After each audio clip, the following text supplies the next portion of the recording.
જય હિન્દ મિત્રો, હું પરેશ પારિયા વાત્સલ્યમ સમાચારમાં આપ સૌનું હાર્દિક સ્વાગત કરું છું.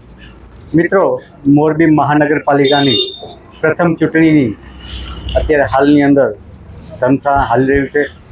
મોરબીની અંદર ત્રિપાંખીય જંગ 100% થાય એવી સંપૂર્ણ શક્યતાઓ છે. અને હાલમાં કહીએ તો મોરબી મહાનગરપાલિકાના ચૂંટણીના બિગુલ વાજી ચૂક્યા છે અને તમામ સદસ્યો પોતપોતાની રીતે મથી રહ્યા છે. અને જોવાની વાત રહી કે પ્રથમ મોરબી મહાનગરપાલિકાની ચૂંટણીની અંદર આમ આદમી પાર્ટીએ તમામ 52 સીટ ઉપર ઝંપલાવ્યું છે. અને આજે આપણે આવીએ છીએ વોર્ડ નંબર 9ની અંદર કે જ્યાં આજે આમ આદમી પાર્ટીના ઉમેદવારો ડોર ટુ ડોર પ્રચાર કરી રહ્યા છે. અને માહિતી એવી મળી છે કે જે ડોર ટુ ડોર પ્રચાર કરી રહ્યા છે એમાંના એક ઉમેદવાર એવા છે એડવોકેટ કૃષ્ણા બાવરવા કે જેઓ હાઈલી ક્વોલિફાઈડ છે, મતલબ શિક્ષિત છે. તો આપણે એમની સાથે વાત કરીએ. આપનું પહેલાં તો પરિચય આપશો. મારું નામ કૃષ્ણા બાવરવા છે.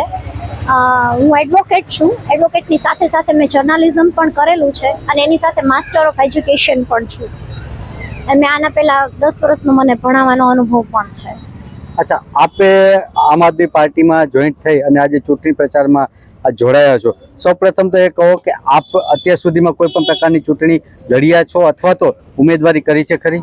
મેં અત્યાર સુધી કોઈ પ્રકારની ચૂંટણીમાં ઉમેદવારી કરી નથી, પણ દરેક ચૂંટણીમાં સક્રિય ભાગ લીધેલો છે. સ્થાનિક સ્વરાજ્યની ચૂંટણી હોય કે વિધાનસભાની હોય કે લોકસભાની હોય, પડદા પાછળનો રોલ મેં બહુ સારી રીતે નિભાવ્યો છે. દરેક ઉમેદવારને કઈ રીતે મદદરૂપ થવું, એ લોકોના ચૂંટણી પ્રચારમાં કઈ રીતે મદદરૂપ થવું, એ લોકો માટે સભાઓ કરવી અથવા પાછળના ડોક્યુમેન્ટેશન વર્ક, એ બધા કામમાં મેં ભાગ લીધો છે. મેં પોતે ઉમેદવારી ક્યારેય નથી કરી, આ પહેલી વખત છે.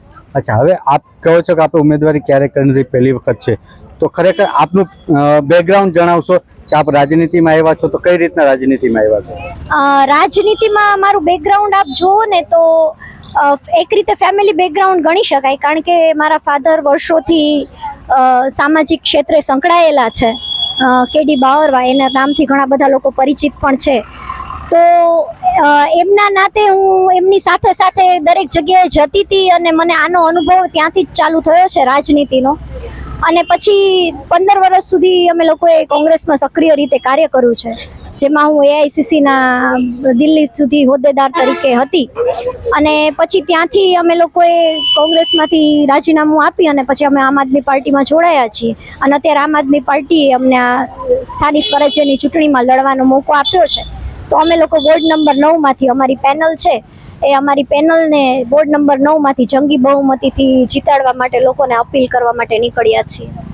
હવે જોવામાં આવે તો મહિલા સીટ હોય, જાજા ભાગે મહિલા સીટ ઉપર ખેલ એવા હોય છે કે મહિલા ચૂંટાઈ જાય પછી તમામ પ્રકારનું વર્ક, કા ભાઈ કરતા હોય કે પિતા કરતા હોય કે પતિ કરતા હોય કોઈ પણ, તો ખરેખર એવું થશે તમારી અહીંયા કે તમે ખુદ એ સીટની અંદર પોતે જે પણ કામગીરી કરવાના છે કરશો? ના, એવું નથી. ભલે કદાચ વોટ માંગવા ટાઈમે લોકોને મારો પરિચય ના હોય તો હું મારા પિતાના નામનો ઉપયોગ કરતી હોઉં, પરંતુ વાસ્તવિકતા એ છે કે મને મારું દરેક કામ જાતે કરવાની આદત છે. અને ચૂંટણી પહેલાંની જે ઉમેદવારની તૈયારીઓ હોય એમાં પણ જો બીજા ઉમેદવારો કે તમે બીજા ઓફિસરોને પૂછો તો દરેક કાગળની કાર્યવાહીઓ મેં જાતે જઈને કરેલી છે. મારા ફોર્મ પણ મેં જાતે ભરેલા છે. એટલે મને ઓફિસની કાર્યવાહી માટે બીજા કોઈની મદદની જરૂરિયાત નથી. હું પોતે ઈચ્છું છું કે હું જાતે લોકોની સેવા કરું, એટલા માટે આવી છું, નહીં કે મારા ફાધર કે મારા બ્રધરનું નામ રાખવા માટે. તો જો હું ચૂંટાઈ જઈશ તો નગરપાલિકાની ઓફિસમાં હું બેઠેલી જોવા મળીશ, નહીં કે મારા ફાધર. ગઈકાલે લોકસભાની અંદર સરકારે બિલ રજૂ કર્યું હતું, મહિલા અનામત બિલ, 33% મહિલા અનામત બિલ. એ વિપક્ષે પડાવી ભાંગ્યું છે. મતલબ સ્પષ્ટ બહુમતી, જે 1/3 બહુમતી જોતી હોય એ બિલને મળી નથી. તો એના સંદર્ભે તમારું શું કહેવું છે? આ છે ને સરકારની ચાલ છે, કારણ કે બિલ ઓલરેડી 2023માં પાસ થઈ ગયેલું હતું. ત્યારે પાછો કાયદો એવો લાગુ કર્યો કે 2027માં એ બિલ આપણે લાગુ કરીશું. તો જો તમારી પાસે બિલને મંજૂરી મળી ગઈ છે તો તમે બિલને 5 વર્ષ સુધી શા માટે સ્થગિત રાખો છો? અને બિલને 5 વર્ષ સુધી સ્થગિત રાખ્યા પછી પણ અત્યારે તમારી પાસે બધું જ હતું તોય તમે શા માટે એ બિલને લાગુ નથી પાડતા અને ફરીથી દાવપેચ એવા કરો છો કે હવે ફરીથી અમે લાવીએ? વિપક્ષનો વિરોધ એટલો જ છે કે તમે આ બિલને લાગુ પાડવા માંગતા નથી અને વિપક્ષના નામે ચડાવવા માંગો છો કે એ લોકો વિરોધ કરીએ છીએ. મહિલા અનામત બિલમાં અમારો વિરોધ છે જ નહીં તો ત્યારે 2023માં પાસ જ ના થયું હોત. પણ અત્યારે એ લોકોને લાગુ કરવું નથી, એટલે ગલ્લા તલ્લા કરીને આ બિલને પાછા ઠેલવાના પ્રયાસો છે. આપ અત્યારે આમ આદમી પાર્ટીની ઉમેદવારી કરી ચૂક્યા છો. મોરબી મહાનગરપાલિકાની અંદર જો આપ ચૂંટાઈ આવશો તો પ્રજા માટે શું કાર્ય કરવા માટેની આપની ઈચ્છા શક્તિ છે? અમારી પાર્ટીની નેમ છે કે અમે લોકો સ્થાનિક પ્રશ્નોને સૌથી વધારે વાચા આપીએ, અને જો અમે લોકો ચૂંટાઈ આવશું તો અમે લોકો વોર્ડ નંબર 9ની અંદર સૌથી વધારે પ્રાણ પ્રશ્નો રસ્તા અને ગટરના છે દરેક જગ્યાએ. અમે સૌથી પહેલાં તો એ ઉપાડીશું કે ગટર વ્યવસ્થા વ્યવસ્થિત થાય. હવે મહાનગરપાલિકા છે, આપણી પાસે કમિશનર છે, અને આપણી પાસે ઉપરથી ફંડ પણ વધારે આવતો હોય રાજ્ય સરકાર પાસેથી નગરપાલિકા કરતાં મહાનગરપાલિકાનું. તો આપણે એના ઉપયોગથી કમિશનર, એન્જિનિયરો એ બધાના ઉપયોગથી ગટર વ્યવસ્થા એટલી સારી કરીશું કે ચોમાસામાં દરેક વ્યક્તિને ગટરના જ પાણીમાંથી ચાલવું પડે છે ને એમાંથી મુક્તિ મળે. અને એ પછી રોડ એવા કરીશું કે દર ચોમાસે તૂટી ના જાય. અને પછી અત્યારે વ્યવસ્થા એવી છે કે જ્યારે આપણે રાજાશાહી હતી, અત્યારે લોકશાહી છે. રાજાશાહીમાં મોરબીમાં 5-6 બાગ હતા, સૂરજબાગ, કેસરબાગ, ગાંધીબાગ, ત્રિકોણબાગ, પછી આ બાજુ સરદાર બાગ, અને શંકર આશ્રમ પાસે પણ બાગ હતો, મણિ મંદિરનો મણિબાગ. રાજાશાહીના બાગ તો આપણે નથી સાચવી શક્યા, એ બાગ અને નવા બાગ પણ કોઈ નથી કરી શક્યા. અત્યારે તમારા બાળકોને રમવા માટે ક્યાંય લઈ જવા હોય તો ક્યાં લઈ જાઓ? એવડા મોટા ઘર અહીંયા હોય નહીં કે તમારા બાળકોને ફળિયામાં રમાડો. સ્ટ્રીટ ઉપર રમાડો તો વાહનો નીકળતા હોય, ત્યાં બાળકો જોખમમાં રહે, તો તમારા બાળકોને ક્યાં રમાડવાના? તમારા વડીલોને બેસીને વિસામો ક્યાં ખાવાનો? એવી કોઈ જગ્યાઓ જ નથી.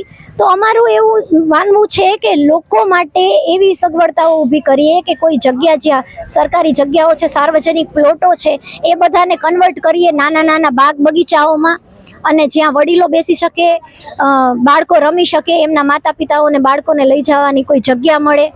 અને એ સાથે સાથે અમે બાળકોના સારા શિક્ષણ બાબતે પણ કામ કરવા માંગીએ છીએ કે સરકારી શાળાઓને એટલી અદ્યતન કરીશું કે પ્રાઇવેટ શાળાઓમાં જે બધી સુવિધાઓ છે એના કરતાં પણ વધારે સારી સરકારી શાળામાં સુવિધા હોય.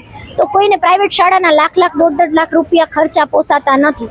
સરકારી શાળાઓ જ સારી હશે તો કોઈ શા માટે પ્રાઇવેટમાં જશે?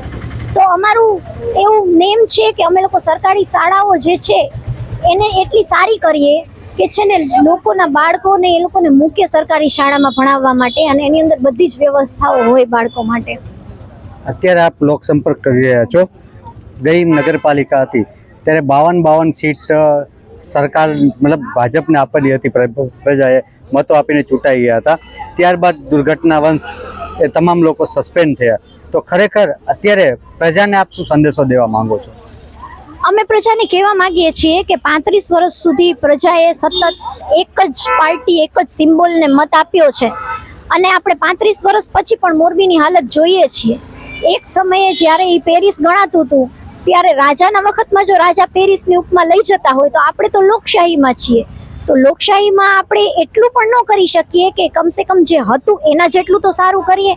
તો અમે લોકોને એવું કહેવા માંગીએ છીએ કે જો તમે લોકો 35 વર્ષ સુધી કોઈ એક વ્યક્તિને આટલી બધી વખત મોકા આપતા હો તો એક વખત અમને ચાન્સ આપો, 5 વર્ષ માટે અમને સત્તા આપો. અમે લોકોને દેખાડવા માંગીએ છીએ કે ખરેખર મોરબીનો વિકાસ કેવી રીતે થાય, લોકોના કામ કઈ રીતે થાય, લોકોના પ્રશ્નો કઈ રીતે સોલ્વ થાય, અને લોકોની જીવનની જરૂરિયાતો કઈ રીતે લોકોને વધારે અનુકૂળ આવે એ રીતે અમે પૂરી કરી શકીએ. જેમ કે ગટર વ્યવસ્થિત, સારું પીવાનું પાણી, પીવાના પાણીના પ્રશ્નો ઉનાળા થતાં ચાલુ થઈ જાય છે, વ્યવસ્થિત રોડ રસ્તા જેમાં ખાડા ન હોય, અને રોડ થયા પછી વારે વારે રોડ ખોદાય નહીં એવી રીતની વ્યવસ્થાઓ, લાઇટ, સ્ટ્રીટ લાઇટો, એ બધી વ્યવસ્થાઓ અમારા ધ્યાનમાં છે એ પ્રશ્નો, પણ એને સોલ્વ કરવા માટે અમારે સત્તામાં આવવું જરૂરી છે. તો લોકોને અમે હાથ જોડીને વિનંતી કરીએ છીએ કે આમ આદમી પાર્ટીના તમામ ઉમેદવારોને પેનલ ટુ પેનલ સૌથી વધારે વોટ આપી જંગી બહુમતીથી અમને જીતાડો, અને મોરબી મહાનગરપાલિકામાં આમ આદમી પાર્ટીને વધારેમાં વધારે સદસ્યો ચૂંટાવો, જેથી કરીને અમે લોકો આપના તમામ પ્રશ્નોને જે સોલ્વ કરવાની અમારી નેમ છે એ પૂરી કરી શકીએ. આપના વોર્ડની અંદર બીજા અન્ય ઉમેદવારો કોણ કોણ છે? મારા વોર્ડની અંદર મારી સાથે છે ભારતીબેન પરમાર, તેઓ કણકટની વાડીમાંથી છે. એમની સાથે છે અમારી સાથે મેહુલભાઈ ગડારા છે, જેઓ સામાન્ય સીટ ઉપરથી ઊભા છે. પછી મારી સાથે છે કૌશલભાઈ વડગામા. અમે અત્યારે જે હાઉસિંગ બોર્ડ વિસ્તારમાં પ્રચાર કરવા નીકળ્યા છીએ તે વિસ્તારમાંથી જ તેઓ આવી રહ્યા છે. એટલે અમે લોકો તમામ છે ને આ વિસ્તારના લોકો છીએ, એટલે અમને આ વિસ્તારની સમસ્યાઓ પણ ખબર છે. અને અમારી ટીમ ઈ સાથે જ નીકળી છે કે કાંઈ પણ થશે અમે લોકો વિસ્તારના પ્રશ્નો બાબતે લડત કરીશું, પાછળ નહીં પડીએ. આપનું પહેલા ઓળખ આપશો અને આપ રાજનીતિમાં કઈ રીતે આવ્યા છે એ જણાવજો. મારું નામ મેહુલભાઈ ગડારા. આપણે રાજનીતિમાં હતા જ નહીં, પહેલી વખત આવેલા આ ભાજપનો બધો અત્યાચાર જોઈને કે પબ્લિક માટે કાંઈક કરી બતાવી. 5 વર્ષ પબ્લિક વોર્ડ નંબર 9નો મોરબી મહાનગરપાલિકામાં એકવાર આમ આદમી પાર્ટીને મોકો આપે, 4 પેનલને બહુમતીથી જીતાવે. અમે કદાચ તમામ કામ અમે રાતે 2 વાગે ગમે એ પબ્લિક કહેશે તો રાતે 2 વાગે પણ અમે કરી બતાવશું. અમારાથી થાય એટલી કોશિશ અમે કરી બતાવશું. બસ. આપનું નામ જણાવશો અને આપ રાજનીતિમાં કઈ રીતના આવ્યા છો? મારું નામ કૌશલ રમેશભાઈ વડગામા. હું ટૂંકમાં કહું તો આગળ જે પણ બેને કીધું કે અમે કયા લેવલના માણસો છીએ, બધા નાના ઘરના નાના વિસ્તારના બધા ડાઉન ટુ અર્થ માણસો છીએ બધા, અને અમે કોઈ એવા જૂના રાજકારણી કે બહુ એવા મોટા આગળ કામ કરી ચૂકેલા નથી. પણ જ્યારે આ વિસ્તારના અમુક પ્રશ્નો જોઈને અમને ખુદને એવું થયું કે ખરેખર હવે આ વખતે રાજનીતિમાં ઉતરવું જોશે અને થોડા ઘણા જે આપણાથી જેટલા થાય એટલા પ્રશ્નોને સોલ્વ કરવા માટે ફરજિયાત રાજનીતિમાં ઉતરવું જોશે. એ માટે અમે બધા કાર્યો કરવા માટે અહીં મેદાનમાં આવ્યા છીએ. અમારી પાસે સમય ટૂંકો હોવાથી અમે અત્યારે ડોર ટુ ડોર કરી રહ્યા છીએ. સમય ટૂંકો છે, 26 તારીખે મતદાનનો દિવસ છે. આપણા મીડિયા માધ્યમ થકી બધા જે પ્રેક્ષકોને એટલું જ કહેવા માગીશ કે આ વખતે તમે જે વિસ્તારમાં હોય એ વિસ્તારમાં મોરબી મહાનગરપાલિકામાં 52 સીટ આમ આદમી પાર્ટીની આવે એ માટે પેનલ ટુ પેનલ બધાને જ આમ આદમી પાર્ટીનું 4 બટન દબાવી જંગી બહુમતીથી વિજય બનાવો. અસ્તુ. બેન, આપનું નામ જણાવશો? પરમાર ભારતીબેન હિતેશભાઈ. અને આપ ક્યારે ચૂંટણી લડી ચૂક્યા છો? ના, નથી લડી શક્યા, પહેલી વાર જ છે. વાડી વિસ્તારના કામ માટે ઉભા રહ્યા છીએ. અચ્છા, ઓકે. કઈ વાડી વિસ્તારમાંથી આવો છો? કૈણકરાની વાડી. કૈણકરાની વાડી. મારું નામ પરમાર હિતેશ જલારામભાઈ, કૈણકડાની વાડી, વોર્ડ નંબર 9. હવે આપણી સાથે કેડી બાવરા સાહેબ છે કે જેઓ વર્ષોથી કોંગ્રેસ સાથે સંકળાયેલા હતા અને કોંગ્રેસ છોડીને આજે આમ આદમી પાર્ટીની અંદર આવ્યા છે અને એમની પુત્રીને આજે લડાવી રહ્યા છે. કેડી સાહેબ, ખરેખર આમ આદમી પાર્ટી શા માટે પસંદ આવી? વિચારધારાની રીતે જોઈએ તો ભાજપની વિચારધારા ક્યારેય પણ મને પસંદ નથી, અને આમ આદમી પાર્ટીની વિચારધારા નાના લોકો માટે કામ કરવાની, લોકોના સુવિધા માટે કામ કરતી પાર્ટી મને લાગી, એટલે મેં આમ આદમી પાર્ટી પસંદ કરી છે. ઓકે, હવે આપ અત્યારે મહાનગરપાલિકાની અંદર આપની દીકરીને લડાવી રહ્યા છો, શું અપેક્ષા છે પ્રજા પાસે? પ્રજા પાસે અપેક્ષા છે કે ખરેખર બદલાવ કરવાની જરૂર છે. 35 વર્ષથી આ જે શાસન છે એને તમે જોઈ લીધું છે, તમે હેરાન થયા છો, તો એક મોકો તમે આમ આદમી પાર્ટીને આપો તો અમે કેવું કામ થવું જોઈએ, લોકોની સુવિધા કેવી હોવી જોઈએ, અને સ્થાનિક સ્વરાજની અંદર પણ જો બોડી બદલાય તો કેવું કામ કરી શકે એ બતાવવા માટે માગીએ છીએ. તો એક મોકો અમને આપો એવી અમને લોકો પાસે અપેક્ષા છે. ગઈ મોરબી નગરપાલિકાની અંદર પ્રજાએ 52 સદસ્યો બીજેપીને આપેલા હતા. ત્યારબાદ દુર્ઘટના ઘટી અને એમાંના ઘણા બધા ઉમેદવારો હાલમાં પાછા ઉમેદવારી કરી ચૂક્યા છે, તો એના વિશે આપનું શું કહેવું છે? ભાજપ છે ને એ 2 મોઢાવાળી બંબોય છે. એ બોલે છે શું, કરે છે શું, વાતું કરે કે કોઈને રિપીટ કરવામાં નહીં આવે, કોઈના પરિવારમાંથી જેના હોદ્દા છે એના પરિવારમાંથી ટિકિટ આપવામાં નહીં આવે, ક્રાઇટેરિયા 60 વર્ષથી ઉપરનાને ટિકિટ આપવામાં નહીં આવે, સક્રિય સભ્ય હશે એને જ ટિકિટ આપવામાં આવશે. પરંતુ જ્યારે ટિકિટ અપાણી છે ત્યારે આપણે જોઈએ તો એક પણ ક્રાઇટેરિયા એ લોકોએ પાડ્યા નથી. એ લોકોએ એવા લોકોને ટિકિટ આપી છે કે જે ખરેખર એનો રેકોર્ડ સારો નથી. ઘણા લોકો તો એવા છે કે ઉદ્યોગપતિઓ કે જેને લોકોની સેવા કરવાનો ટાઈમ પણ નથી, છતાં પણ રૂપિયાના જોરે એવા લોકોને ટિકિટ આપી છે. તો ભાજપ છે એ બોલે છે શું અને કરે છે શું એનું કોઈ નક્કી નથી હોતું. ખૂબ ખૂબ આભાર કેડી સાહેબ. આ જોઈ રહ્યા હતા આપણે આમ આદમી પાર્ટી વોર્ડ નંબર 9ના ઉમેદવારો જે ડોર ટુ ડોર પ્રચાર કરી રહ્યા છે.